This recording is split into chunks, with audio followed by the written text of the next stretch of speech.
Sa unang araw pa lamang ni JM sa mission dito nga sa Team Marcos ay napasabak agad ito sa mga ganitong sitwasyon.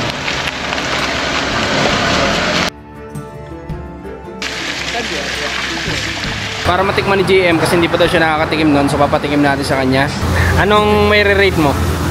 Masarap naman po kaya... Si JM ay napaka-sipag. Ayan, yun yung una kong nakita din sa kanya. Masipag na bata. Taga saan kayo kuya? Dito po. Dito po. Taga dito po. Lucena mismo? Tara, picture tayo. Hello everyone at welcome back dito sa channel ni Commander. At ngayong araw is another day, another mission. Ngayong araw ito yata yung first day of mission na naman natin dito sa Quezon. Kasi nga after ng mga mission na nangyari sa Bicol ay ngayon lang ulit tayo nakapag-resume dito sa Candelaria. So ngayon may pupuntahan tayo. At syempre kasama na natin ang bagong team natin. Yan si AJ AJ Rabal, iba pala yun. So si JM, nandito na si JM, kasama na namin. Napaka-poging si JM. Ito yung first time niya na na sumama sa ganito. First time mo ba Opo. JM? JM, ikaw ba sanay ka ba na humaharap sa camera? Hindi talaga. Hindi po eh. Hindi talaga. Pero kaya pa yan. So talaga si JM, sinasabi naman nila na talagang hindi siya sanay na humaharap sa camera. Pero ito yung isa sa gusto niyang, alam mo yun, na pasukin. Kasi syempre ang tao naman mas maganda nag-i-explore sa buhay. Hindi lang alam mo yun kung ano lang yung nandyan, yun lang. Kailangan syempre gagawa tayo ng something different na bago. So ito na yun. At hopefully mag-enjoy si JM sa sa team natin. At sana madagdagan pa si JM para mas marami, mas masaya. Diba? So si Mac andito din, nagme-makeup pa. Si Mac nagme-makeup. Ayos na makeup mo, Mac?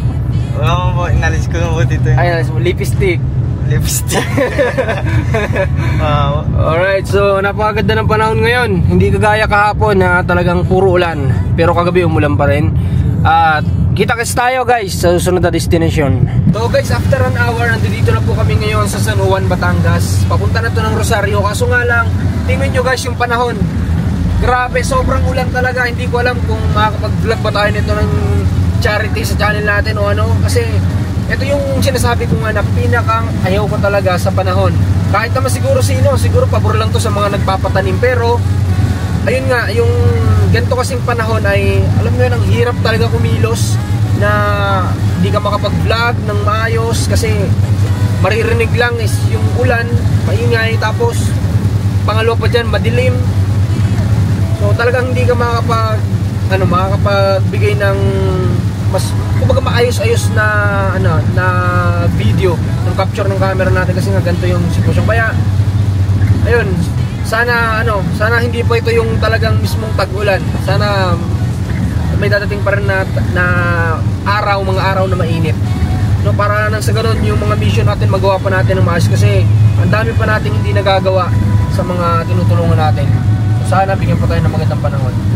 So kita-kits tayo doon kala Ate Ninya sa Rosario, Batangas.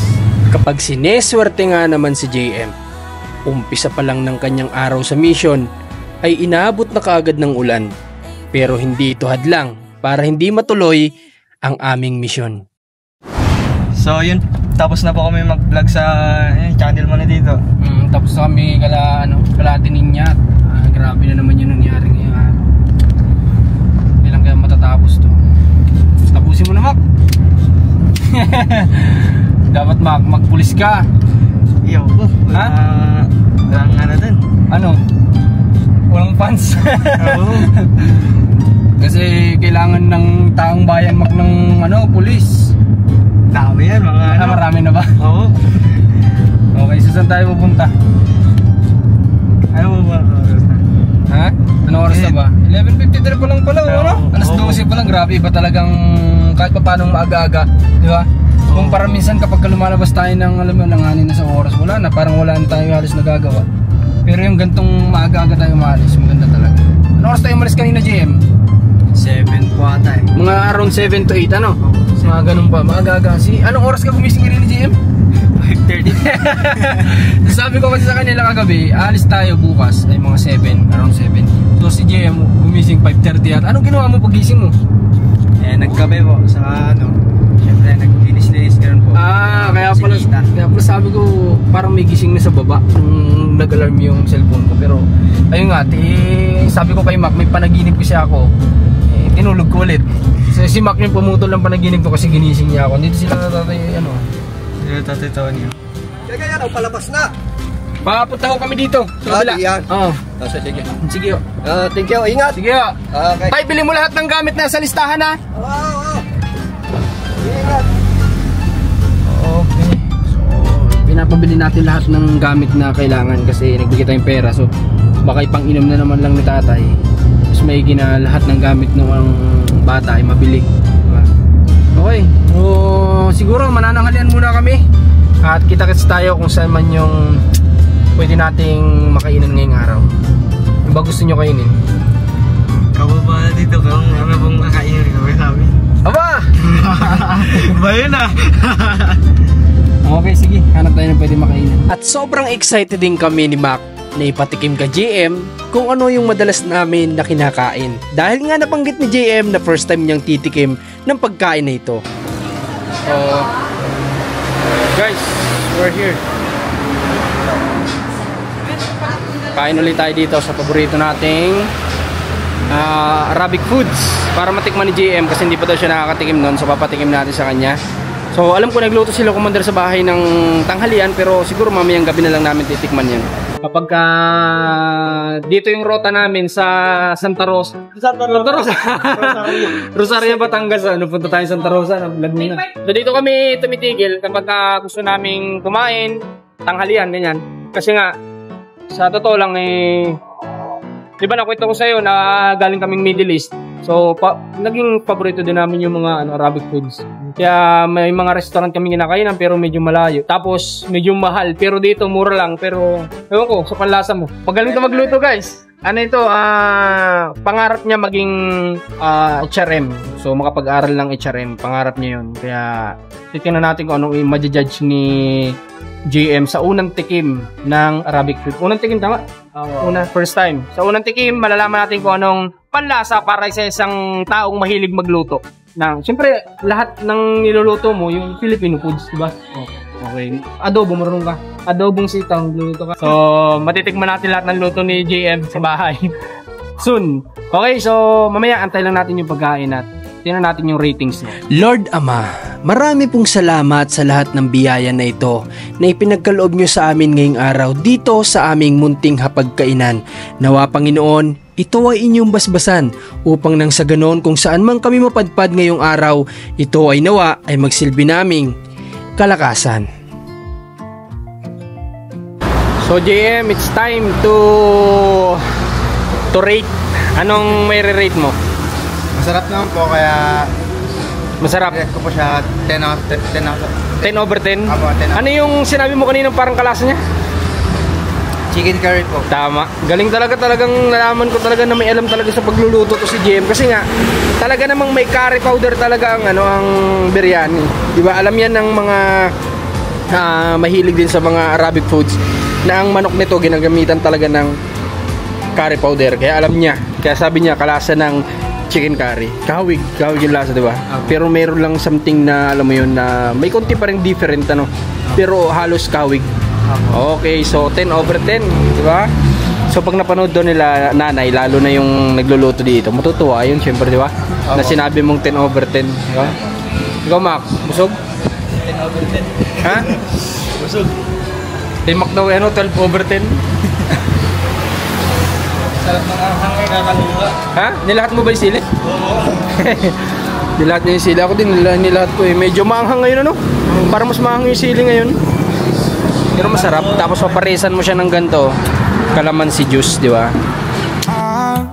I've been seeking for the glory. Say my name. Alam nyo, sa totoo lang, hindi lang naman talaga basta-basta grupo o team yung gusto namin dito. Gusto namin ay maging isa kaming pamilya o maramdaman ng bawat isa na pamilya kami. Walls keep tumbling down. 'Cause I ain't got nobody. I always feel so lonely when the day is through. I'm in the spotlight, not on till midnight. I want somebody to hold my hand, 'cause I got my head in the clouds. So guys, tapos na kaming kumain at meron kaming nalaman dito na bagong daan. Dito na kami ngayon dadaan kasi mas malapit daw dito. Ayan o. Ayan, kita niya may lumalabas na sasakyan na yan. Yan. So dito na tayo dadaan papunta doon sa isa naman nating binvlog. Kasi nga kung dito na naman tayo dadaan sa daan na to ay mas malayo to. Mas malayo ang mga biyahe natin dyan, makukonsume na oras. So may nakita kaming bagong daan dito. Susubukan natin pasukin kung saan yung labas neto. So tara, biyahe na po tayo. At baka abutin pa tayo ng masamang panahon. At hindi nga namin inaasahan na tila nagkamali kami sa napili naming desisyon. Dahil yung inaakala nga namin na mapapadali kami sa daan na ito ay tila nagkamali nga kami. Dahil hindi namin inaasahan na yung palang nasa bungad na semento ay hanggang dun lang yon at rough road na ang kasunod. Balik sa bitara ng kalabas. Grabe rough road dito. Literal na mabato. Ay hindi. Lubak lang pala ha. Dito mabato, maputik. Maputik. Ayun daan eh. Kaso ba pala itong dinadaanan natin? Sama. Gandol pala sumi. Pero sa totoo lang, habang nagmamaneho kami ng mga oras na ito ay masaya pa kami sa loob at nagtatawanan. Dahil nga yung mga ganitong sitwasyon ay hindi naman nabago sa amin. Dahil ito ay napakasimple lang kumpara sa mga naranasan pa namin sa nakalipas.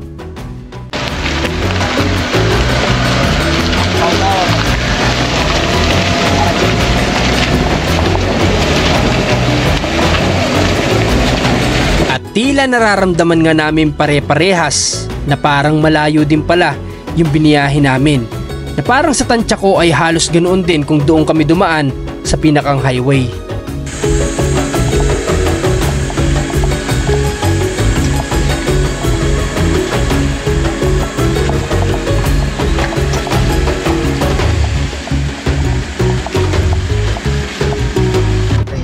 Parang nagkamali yata tayo guys ang pinuntahan ah. Akala ko shortcut to, long cut pala. Tsaka mas mahirap dito kasi madaming rough road. Tapos maraming paahon, hindi kagaya kung doon na lang pala tayo dapat dumaan sa kabila. At least na-try natin, 'di ba? Sabi nga natin ay hindi tayo takot sumubok. So, tinry natin na dumaan dito at ngayon alam na natin na ganito. So, hindi na tayo uulit, diba? At least tinry natin. Kasi kung doon sa kabila highway lang 'yun, no? 'Di ba? Highway lang 'yun, dire-diretsong daan, mabilis na takbo. Kayang-kaya. Pero dito medyo rough talaga. Dito lang nagkaroon ulit ng semento.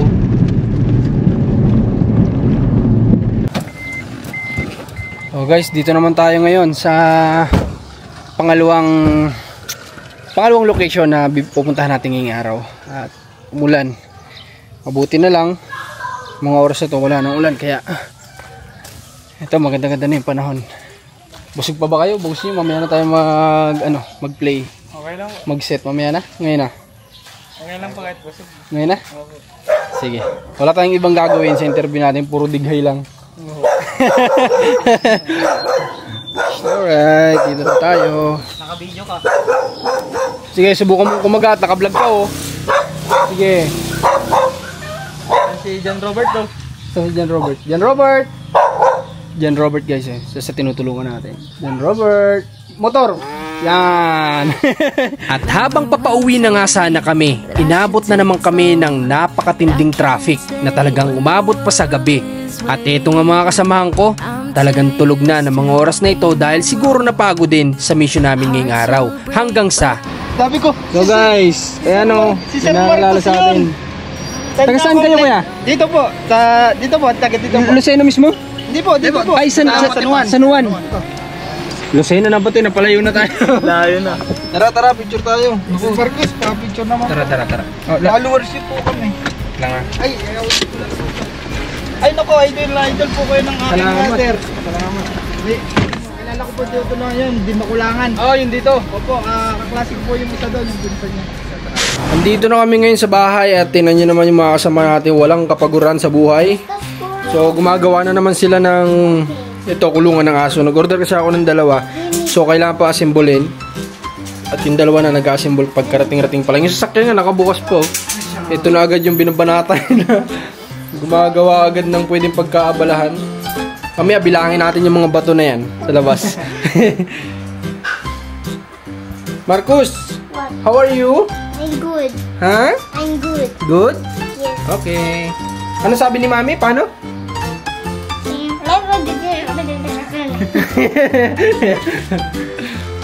Kabisado. Kabisado yung nanay. Grabe. Alright, so yun, sobrang lakas ng ulan sa labas at ngayong mga oras na to si JM ay si JM na nando na si JM na Bisaya? nag-aihaw na. Hindi, si JM guys ay nando doon sa labas kasama si Marcos Liis at saka si sino Marcos Liis? Liit! Marcos Liit at saka si Makmak Laki. Ayun, magkasama sila nando doon nag-iihaw nung binigay sa amin ng tinutulungan. At ngayon ay magbibigay tayo syempre ng isang magandang komento para kay JM. Yun. So, syempre, since ikaw ay may idea ka din, may ano ka, may kumbaga ay may background ka kay JM. So, ano yung nakikita mo sa kanya? Si JM ay napaka-sipag. Ayan, yun yung una kong nakita din sa kanya. Masipag na bata. Tapos, Sa 2 days o 3 days na natin kasama, 3 araw yan. 3 days na kasama, masipag siyang bata. Sipag. So, tsaka, marunong siyang Halubilo. na kabaliktaran na yung kwento ng magulang. Oh, hindi, yun yung pinagdaanan niya. Ayan yung pinagdaanan niya. Okay, tapos ano pa? Ano pa ang comment ang ibibigay mo base sa sa mga nakikita mo? Ayan nga, masipag na bata, matulungin, yan, marunong makisama. Di ko alam kung ano yung napansin mo sa kanya at ikaw naman ang kasama niya araw-araw. So, yun. Kasi, syempre, sa loob ng 3 araw kasi mas madalas na kami yung kasama ni JM sa labas. Umuwi kami dito, halos padilim na. At kapag umuwi dito, medyo pagod na din. Tapos, may mga ginagawa sila dito sa bahay. So, ako naman, ang nakita ko kay JM ay, unang-una ay, hindi mahirap pakasamahan. Tapos, may liksi. Diba? May liksi sa pagkilos. Yun yung gustong-gusto ko talaga. May liksi. Tapos, may kusa. May kusa. Parang si Mac Maganda din. yun. Oo, Parang si Mac. Palos hindi sila nagkakalayo ni Mac ng Kaya si Mac sa murang edad, matured na yan. So, wala na ako dyan masabi kay Mac. Pero kay JM ay ang isa pang nakita ko sa kanya ay sa likod ng pinagdaanan niya dati na kabaligtaran kung ano yung gusto nating mangyari sa kanya. So, si JM ay dumaan sa isang problema na anxiety na hindi biro yun. Magkaroon ng anxiety dahil sa mga problema pinagdaanan ng pamilya. So, hindi na natin kailangan ilabas. Parang ako yung nakakilala. Hindi, syempre, kami yung nakakakwento sa loob ng sasakyan. So, dumaan sa isang problema na anxiety na talagang napakahirap dahil siya nagkukulong lang, nawala yung confident niya, lahat nawala. Lahat yung pagiging bibo niya, nawala. Talented yan. Talented yan. Sumasali yan ng track and field, mga panglaro, mga pang sports. Sumasali yan ng ganyan. So, kaya nga may liksi ay. Kasi nga talagang athlete. Hindi. Hindi, atleta siya. Tagalogin ko na lang. Siya ay atleta, maraming sports. So, sa likod ng pagkabibo niya, pagka alam mo yun, pagka sporty na tao, nawala lahat yun nung siya ay dumaan sa isang anxiety na ito yung kagustuhan din ng mga magulang niya na mapasama sa team natin kasi nga dito nila nakikita na pwedeng bumalik ulit yung dating JM na nakilala nila, di ba? So sana, sabi ko nga sana ay ito yung maging stepping stone, ito yung maging way para maging ulit, maboost ulit yung confident ni JM at the rest wala akong masasabi sa kanya. Napakabait na bata, alam mo yun. Parang di mahulugang pinggan, ano yun? Tawag din? Mahulugang karayong, ano ba yun? Hindi nakakapitak Hindi makabasag pinggan. Sa sobrang bait, sabi nga ni kanina, bait ni Kuya JM. Nung lumabas si JM ng sasakyan, sabi niya, bait ni Kuya JM, parang nakakailang din. Kasi nga, ang bait. Kasi kami ni Mac medyo medyo maloko kami sa loob ng sasakyan, mga kwento-kwentuhan ganyan. Pero si JM ay nakita namin na, pero hindi si JM, hindi siya na out of place kasi nga kaya niyang sabayan, di ba? Kaya niya makibagay kahit na siya ay gano'n na mabait talaga. So yun, sa lahat ng nakita ko sa 3 araw na yun ay positive lahat, walang negative. At alam mo ba, sa 3 araw na yun, may improvement na agad si JM. Ano yan? Base sa sinasabi sa iyo ng magulang niya na siya ay nakakulong lang at siya ay nagtrabaho pa sa malayo from, saan sila? Ilagan City to Kawayan, Isabela. Bakit mas pinili ni JM na magtrabaho sa Kawayan para mapalayo doon sa mga insecurities niya? So, ibig sabihin parang iniiwas niya yung sarili niya. Gusto niya parang, alam mo yun, parang kinukulong niya yung sarili niya sa isang bilog. Doon lang siya sa circle na yun. Kasi nga, marami siyang insecurities, mga ganyan. So, ngayon, nakita ko improvement kay JM. Marunong na agad siyang makisalamuha sa tao. Oo. Pag sabi ko sa kanya, kapag may pupuntahan tayo isang lugar, ay kausapin mo sila. Kasi diyan mababalik yung yung confident mo diyan babalik. So hinahayaan ko lang siya. Nakatingin lang ako sa kanya, tinitingnan ko. Kausap niya na yung matanda, kausap niya na yung sa pinupunta namin. Sabi ko maganda to talagang simula para kay JM ulit. Oo, para ano? Para bumalik ulit yung dating sigla ng JM, di ba? Oo. At ayun, yun yung mga nakita kong improvement sa kanya. Na sana, yun nga, bumalik sa dati si JM. Kasi hindi ko naman kahit pamangkin ko siya, hindi ko naman nakilala talaga. Oo, kasi malayo. 2 years old pa lang siya nung nakikita ko, maliit pa talaga. Kaya hindi ko din alam kung ano yung naging paglaki. Oo, yung attitude niya dati, kung mahiyain. Pero nung 2 years old talagang mahiyain na si JM. 2 years old. Oo. Pero nagbago siguro nung lumaki-laki siya. Oo. Kasi base sa napanood ko sa may mga vlog sila, tapos base sa kwento niya na ako po talaga, bibo talaga ako dati, sabi niya. Nawala lang lahat yun nung nagkaroon ng problema, sabi niya. So naniniwala ako sa kwento niya na yun. So baka yung pagkamahiyaan niya ng bata, bumalik parang ganun, di ba? Oo. Kasi kung sabi mo, sa 2 years old, mahiyain na talaga. Oo, mahiyain siya nung bata, nung 2 years old siya. Yeah. Ang sabi ko sa kanya, hindi daw siya sanay humarap sa camera, pero kakayanin daw niya, sabi niya. Oo. Nabibigla na lang pag tinututukan ng camera. Medyo nauutal nga daw siya, sabi ko, okay lang yan. Kasi lahat naman dyan, nagsisimula kami naman dyan, hindi naman kami nagsimula sa hindi alam kung paano yung sasabihin, simulan yung sasabihin. Paano makukontinuous, magiging consistent. Kaya yun lang, yung komento namin kay JM, sana kung mapanood niya to, ay congrats kasi nakikita ko ang may improvement ka na at sana mag-enjoy ka dito sa team namin, sana magtagal ka at sana makatulong kami sa iyo sa abot ng mga kaya din namin. At pahabol, yung isang nakita nyo sa video, yun ay tita niya na magiging kasama naman natin dito sa bahay. Siya naman yung makakasama ni Commander na gagawa ng mga gawain bahay dito. So yun lang. Okay? So salamat, God bless sa lahat. Ano pa, may gusto ko pa sabihin? Wala na? Pagpatuloy nyo lang ang pagsuporta sa aming team at syempre sa mga channel namin para naman lubusang lumawak pang ating community. Tama. Okay, so abangan nyo hanggang sa pagbabalik ni Commander ng pag-charity. Yun lang. God bless po sa lahat. Ingat po kayo.